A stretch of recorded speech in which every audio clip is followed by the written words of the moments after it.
Hello, folks. This is Steve AB4L. Just thought I'd have some fun. I've been editing QSO Party ham radio recordings, and I just need a change of pace. Nothing in this episode is a promotion, nor is it a recommendation. This is interesting. I was looking at Bloomberg financial news. You see what the website looks like? Now, it's interesting how this is being handled by the ad blocker. See, it has the word advertisement right there.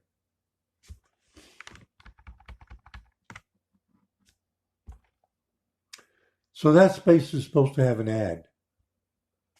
Let me hold the shift key down. And this is off the topic. It reloaded. Let me do it again.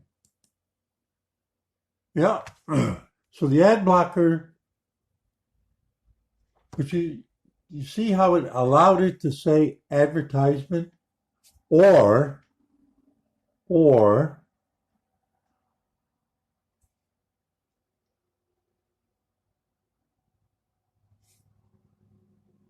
nobody bid on the ad. And there should be an ad there.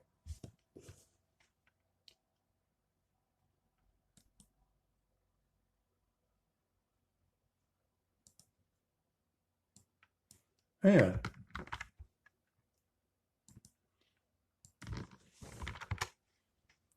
No, that's not what I want. Google search Bloomberg.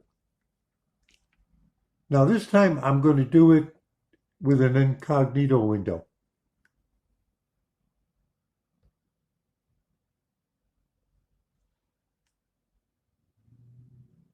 Point proven. Point proven.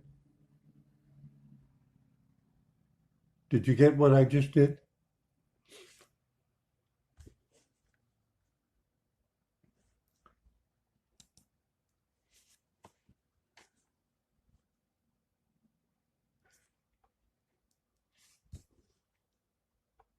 Now let me get back to what I was doing. Okay, so I'm scrolling down.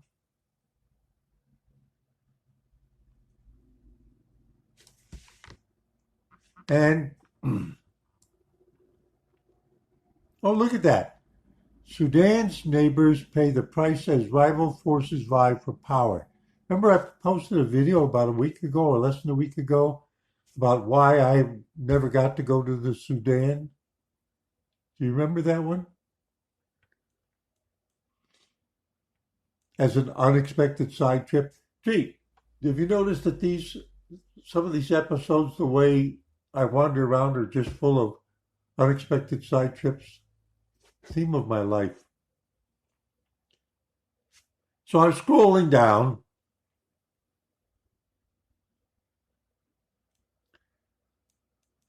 And looking for something that might be interesting, but I can't read it.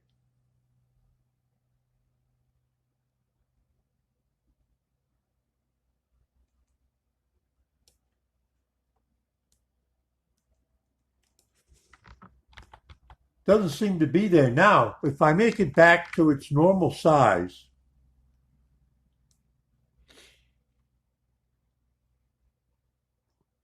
oh, look at this. Future You, the 25 highest paying internships bring in up to $9,000 a month. When I worked at that big internationally known, internationally operating IT company, and I was a software tester, I had an intern from Duke University intern with me. Pardon me. He was American born, but his parents went to not Zimbabwe, but next to it.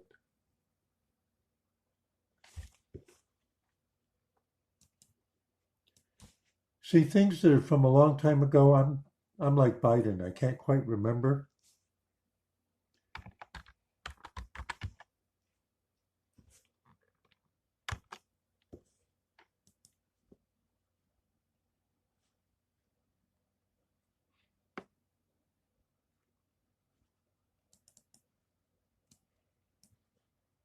Swaziland.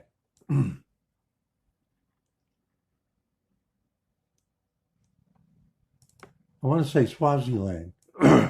Why am I being? Why am I not seeing it?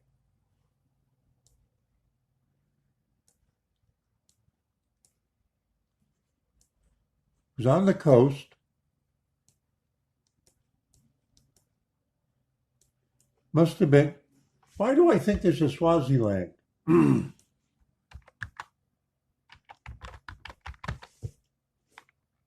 Country in southern Africa. Oh, it has a different name now. Excuse me. I didn't know that. I'm learning something right now.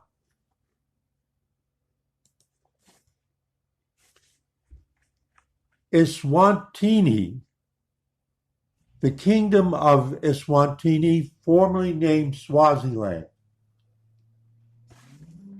The world changes right under my feet and I don't know what's going on.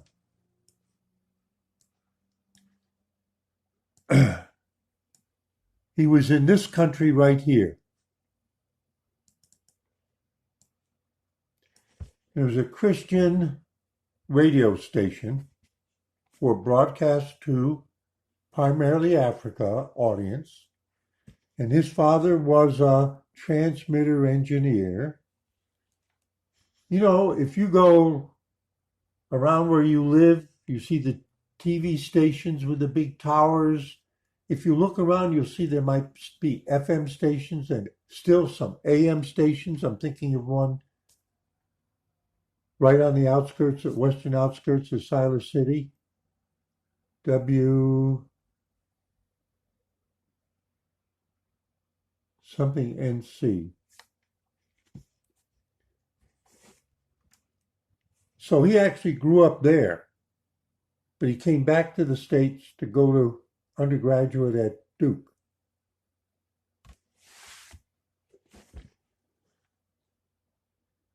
Pardon the side trip.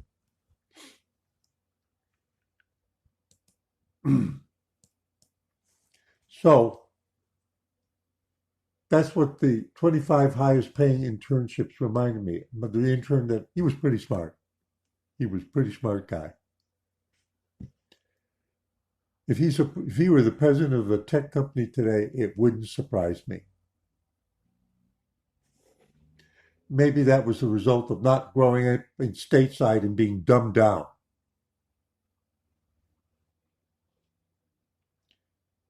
So I was looking for a particular article here.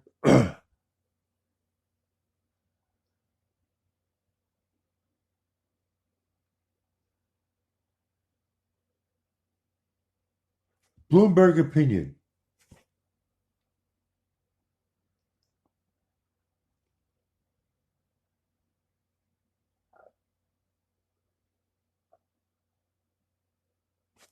Where is it?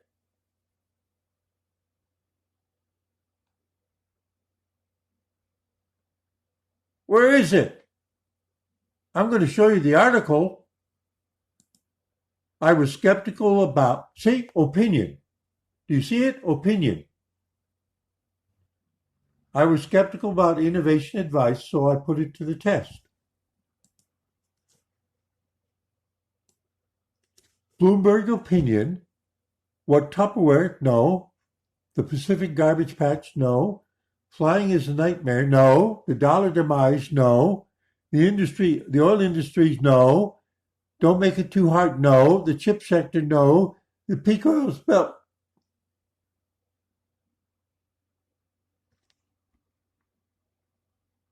I just prepped this 5 minutes ago, or maybe 10 minutes ago. I've been yapping for 5 minutes. More opinion. Peak oil, only Mitch, what science says, American spies. Oh, there it is. This one right here. See? I just clicked another tab. I'm just having fun, folks. I was skeptic about innovation advice, so I put it to the test. Both the 70-year-old book that popularized brainstorming. See, I'm old enough that when I was a kid, saying brainstorming was a popular phrase. And the newer one offers a newer book offers solid guidance on solving a problem. Break it into small pieces. Well, that's what I learned in school about brainstorming. I wasn't even 10. I think they started trying to tell us to do it that way.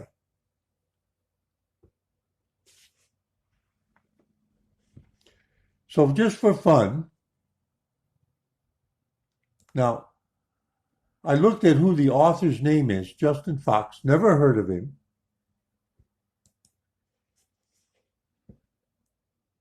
Justin Fox is an American financial journalist, commentator, and writer, Bloomberg opinion columnist, writing about business and economics, formerly editorial director of Harvard Business Review Group for 5 years. There's some pictures of him.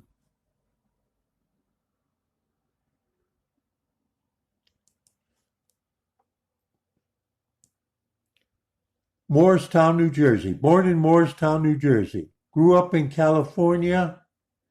Graduated from Princeton, so he came back to New Jersey. Rotary International Fellow at the University of Leiden, so he's Fox, he could be Deutscher. Senior Fellow at the, this is interesting, Masavar Rahmani Center for Business and Government at Harvard Kennedy. Who are these people? That's a unique, who are these people? See, I learn as I go.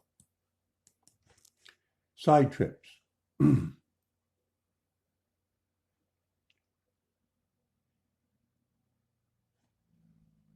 Let's see if it tells us who the names are derived from. Obviously, they're some kind of donors.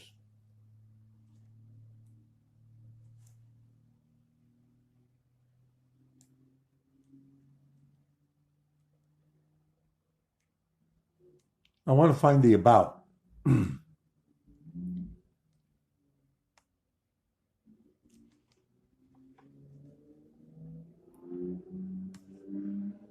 So let's just try. I think the names are unique enough. I'm going to go. This is off the track, I know. What are you doing? What are you doing? We use this. The computer's fighting me today. Here it is. Here it is. Bijan Masavar Rahmani. Does the Rahmani part kind of suggest any particular lineage to you? It does to me. Can you think of any recent Middle Eastern name that's kind of similar to that?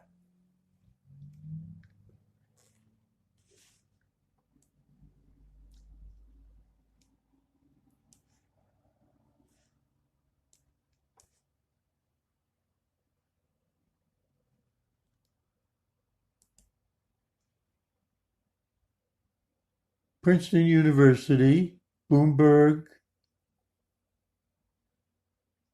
Bijan Mosavar Rahmani, Chairman, CEO, RAK Petroleum.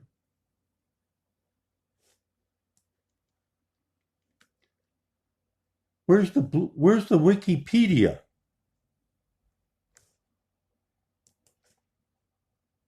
He's Iranian. Now, can you see the top?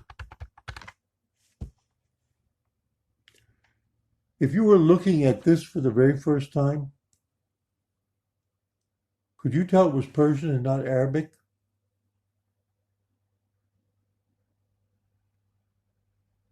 What do you think? Could you tell?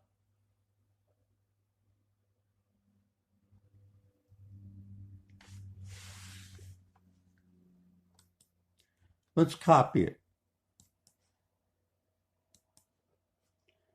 Let's go to Google Translate. Let's see if Google Translate can tell the difference. I'll bet you it can.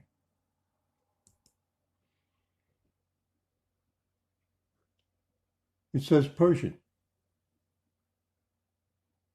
So the Shermeen and Bijan Musa Rahmani, with no dash, Center for Iran and Persian Gulf Studies.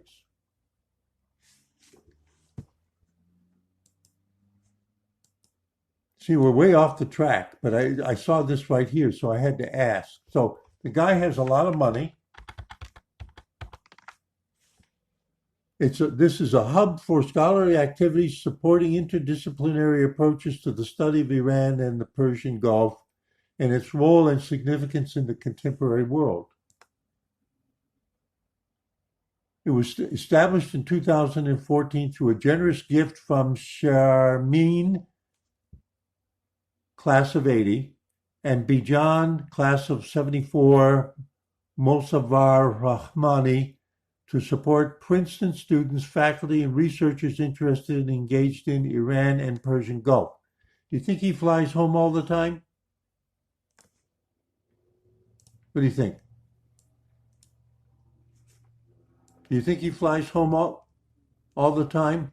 Marxism, Islam, and a Global History of Modernity. This is at Princeton. Unknowing and the Everyday. These are upcoming events. Happy Nowruz. Now, I don't know that one. Let's see what Islamic celebration that is. I don't know that one. It may be particular to Iran.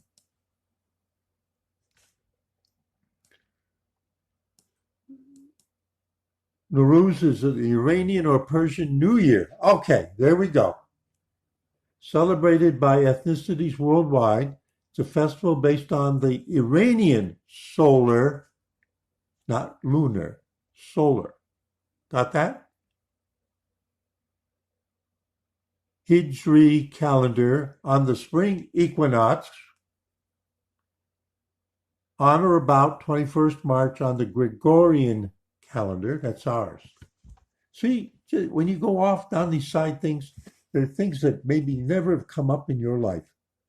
I think they're interesting, especially if you lived in the Middle East and, you know, the lunar calendar.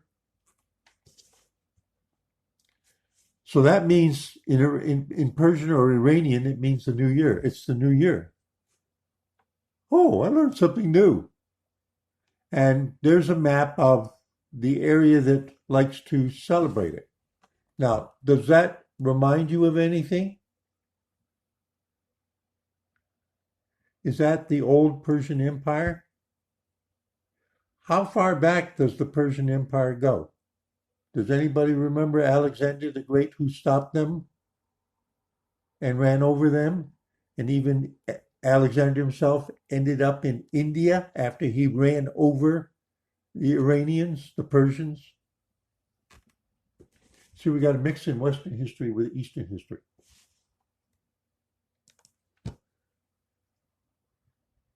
But we still don't know about him.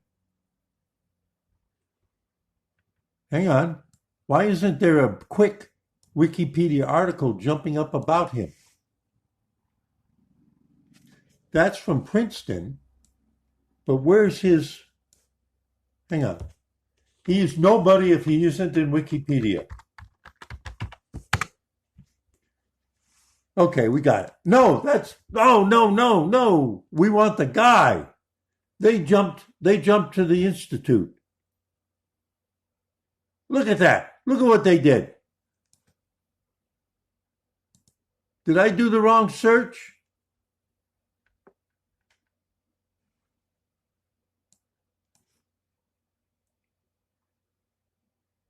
Here it is.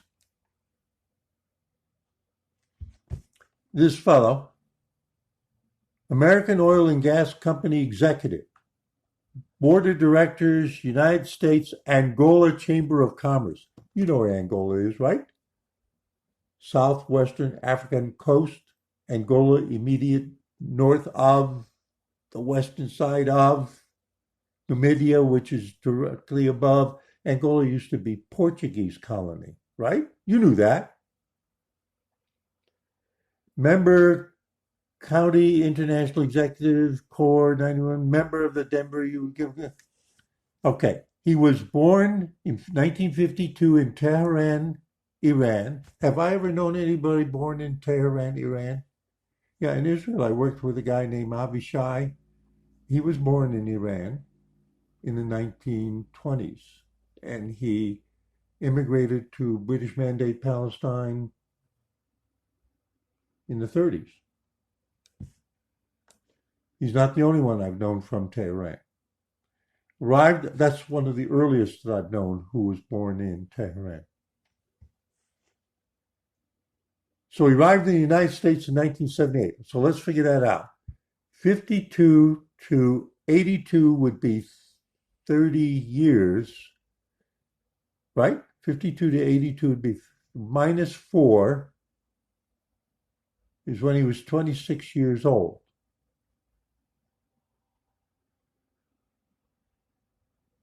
It says, see, I don't understand things like this. Don't people even read what they write? Look, you go online and you take it as gospel truth, right? So this guy was born in 1952 in Tehran, arrived in the United States 1978. Arrived in the United States 1978. But he got a bachelor's degree from Princeton University in New Jersey in 1974. And he got a master's degree of science in the University of Pennsylvania, which is across the river, so to speak, Delaware River, 1975. And he got a master of public administration at Harvard in 1982. So why did they say he arrived? Does that mean he became a citizen in 1978? Or don't they read what they're writing?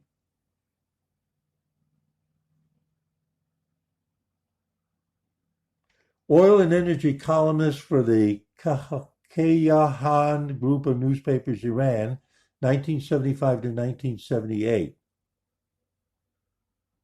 Okay. That's not unusual. Energy policy analyst for the government of Iran, 1976 to 1978. So why did he come back to the States?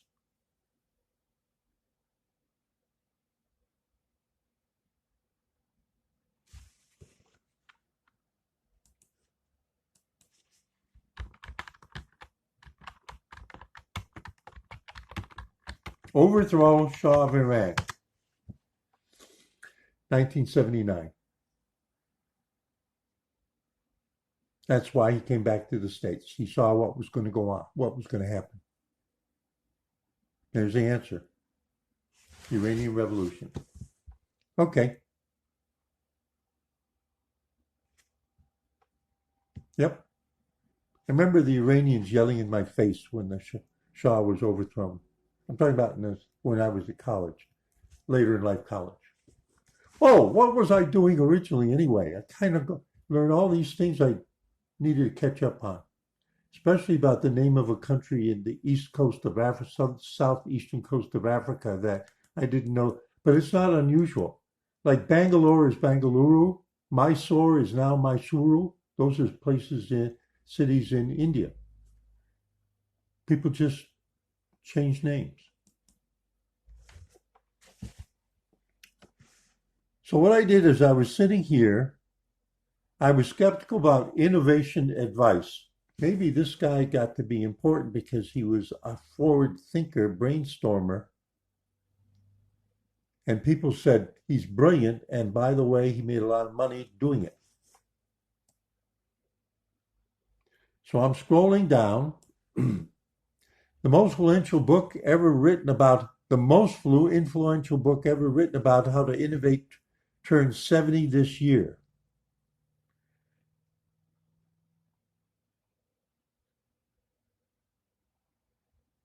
123 minus 70, 1953. Oh, I told you, that's why this kind of stuff came up when I was in grade school. Perfect. So this is the Wayback Machine.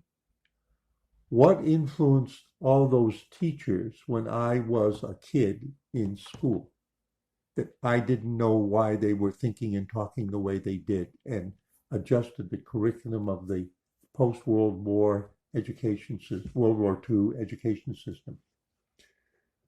It features no mentions of the word innovate and just one of innovation. Its author, advertising executive, kind of similar to that Persian, Alex Osborne of Buffalo, New York, preferred creativity. Yeah, that's the word.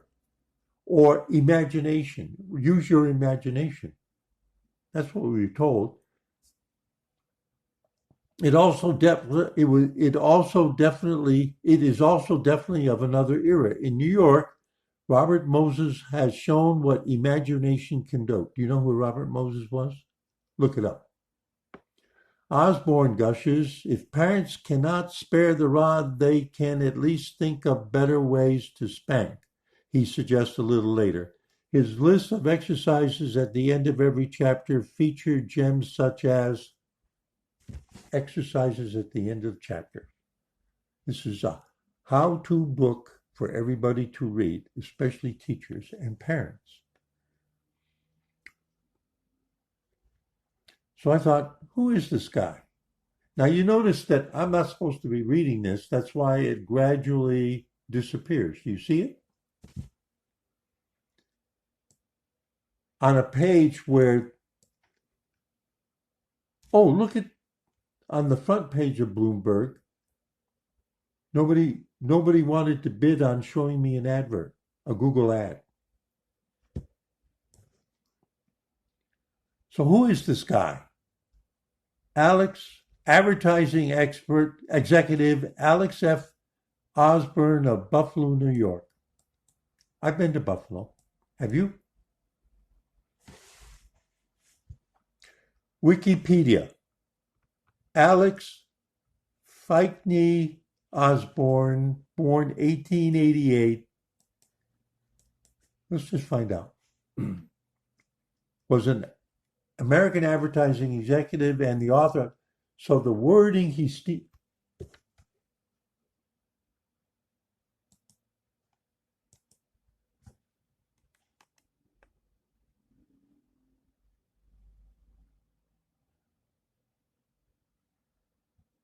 its author, advertising executive Alex F. Osborne of Buffalo, New York.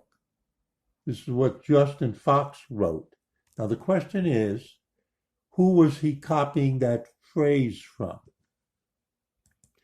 Where did the Wikipedia article copy the phrase from?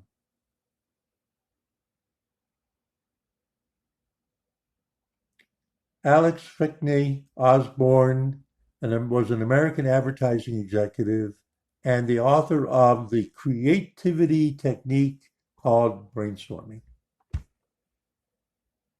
And then they go on to talk about who he was, and then they're saying creativity theorist, increasingly active as an author and published several books on creative thinking. His 1942 book, How to Think Up, he presented the technique of brainstorming. Oh, that would fit right in with what's 1942?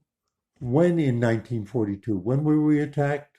December 7th, 1942, Pearl Harbor. But Lend-Lease, we were already sending bombers and things like that from the east coast of the United States to Great Britain in order to support their defense against the Luftwaffe attacks on London, etc.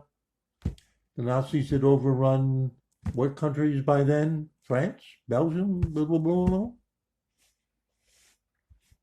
You have to put things in context. So he's looking ahead. He's saying, we're going to be in war. We need to wake up the American mind. Can do. I got some ideas about that because I think real soon we're going to be in this war too, and we're going to completely change our lives, our economy, and our priorities. You know that Iranian guy who ended up back here in the States, got out right as the foment went up to a peak, and somebody came from exile back with the overthrow of the Shah of Iran.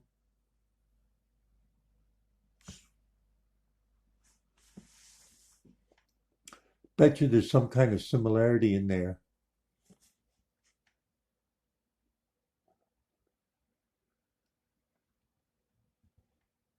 In 1954, he set up Creative Education Foundation.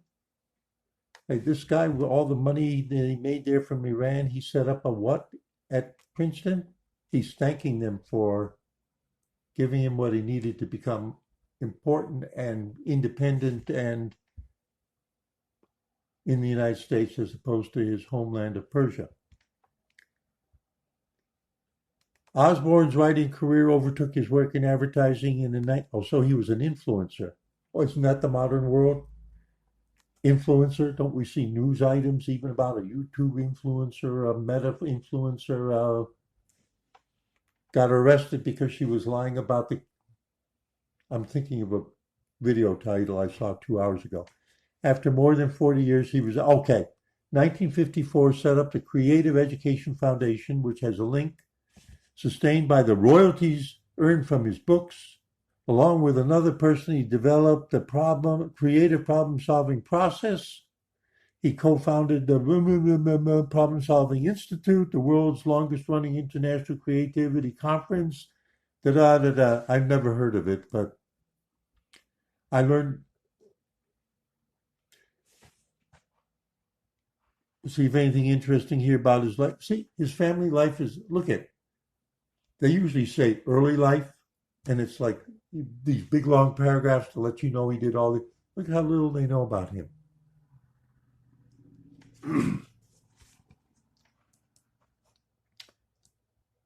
So that was Wikipedia. Advertisinghall.org. Never heard of it. There's a picture.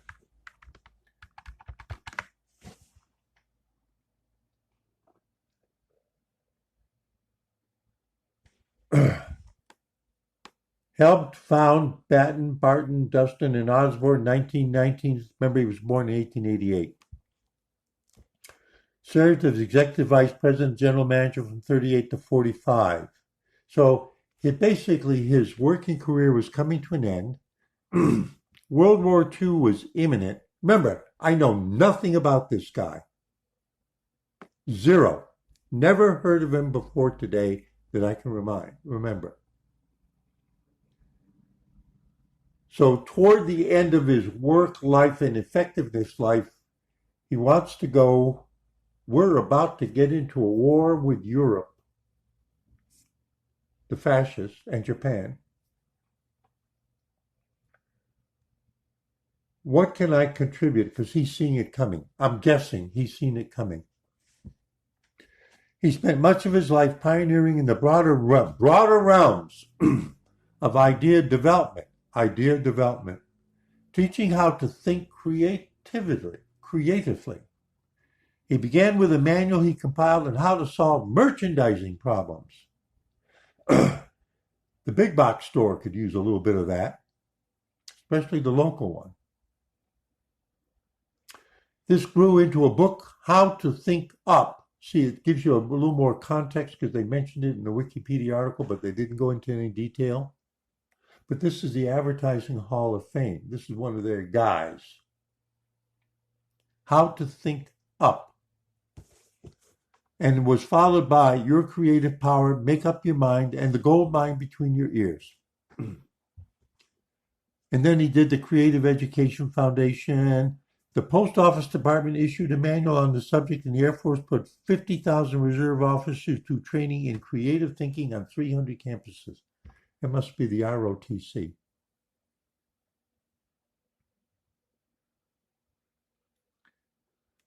He's generally the one who credited with creating the term brainstorming and creative imagination.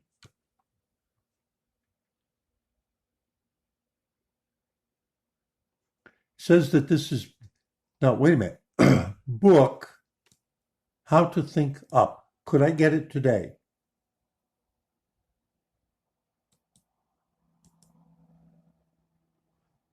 Amazon. I can get an original hardcover for $220. One used available.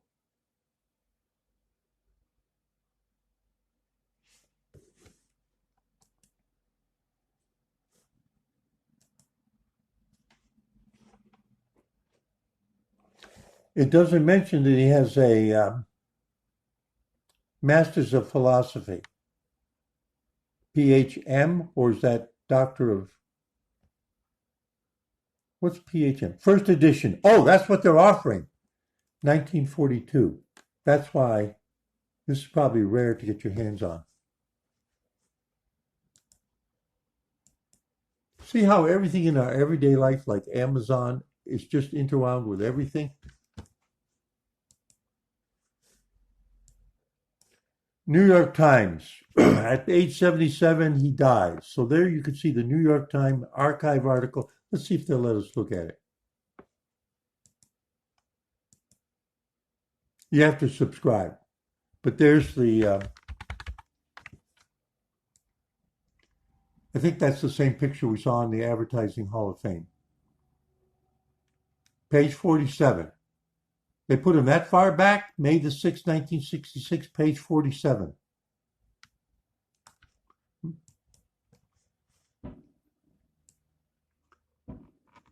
RussellAWheeler.com, father of brainstorming. I don't know who Russell A. Wheeler, but look at this. Buffalo State, EDU. Founders, Dr. Alex Osborne as a co-founder of the now iconic BBDO advertising agency. I'm going to look at the cached version. I'm not going to go there. There he is on the left. Our founders, Center for Applied Imagination, Buffalo State. I don't know who Ruth Noller is. Noted mathematician, computer programmer, and professor of creativity studies. Oh, wait a minute. During Second World War, she participated in the pioneering work of programming the Mark I computer at Harvard University as the second known woman computer programmer in the country. She's widely regarded for combining her love of math and creativity in the development of formula for creativity. She gives it right there. Look at the things you can learn by reading online and just going right off. See it right there? Creativity is a function of K, I, and E. One is intellect, one is what? Oh, here we go. Her formula purported, not everybody agrees, that creativity is a function of knowledge, K, semantics. My freshman year of college, the first course I took, they didn't call it an English course, they called it rhetoric, which was the study of semantics.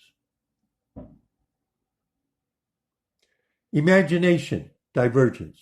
And evaluation, that's the E, convergence. Divergence, and then you converge back onto the answer, which are all activated by creative attitude. It's all how you look at things. I agree. Look at this. Bachelor's in mathematics and a minor in science, master's in secondary education. What's secondary education? High school. Doctoral degree in higher learning from the University of Buffalo. So who's this other guy here in the middle? Oh, he was a partner with that other guy. He was an advertising executive. The two developed a curriculum for teaching this approach in 19... Oh, and in 1967, this guy, Parnasse, went to Buffalo State to start a pilot program. And there you go.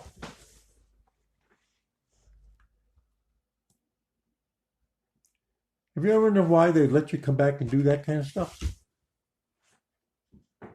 I'll give you an example. I had a dentist for 30 years. Why did I have the same dentist for 30 years?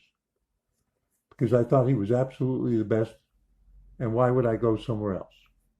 But he retired, he sold his practice. And in his retirement, he spends some of his time at a North Carolina Higher Institute of Education, advising students in the School of Dentistry. And after he had done it for less than a year, just on his own, they gave him an office and a telephone. And they're happy to have him. Which kind of circles back. Why did I stay with him as my dentist for 30 years, even though it ended up being in 3 different locations, and sometimes I'd have to travel 60 miles after I moved to Asheboro, 60 miles for an appointment, because he was the best. And I guess some other people recognize it too. So that explains Sidney Parnasse being able to go back to Buffalo. It's probably something like that. More than just money, something like that. Value add that they can't get any other way, and they know it. That's a guess.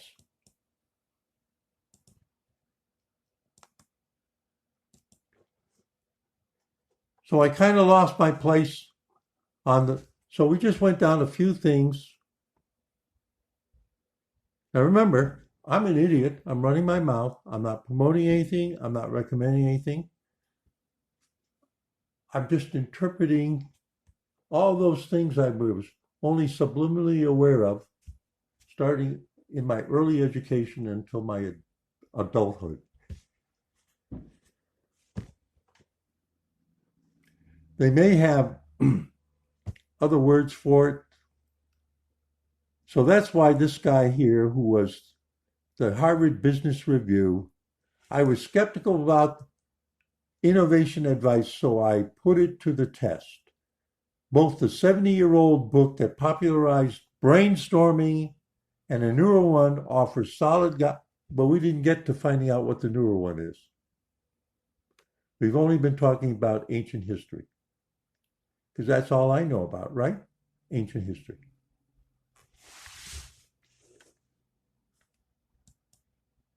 Steve A. before you. Just brainstorming. Saying see you in 73.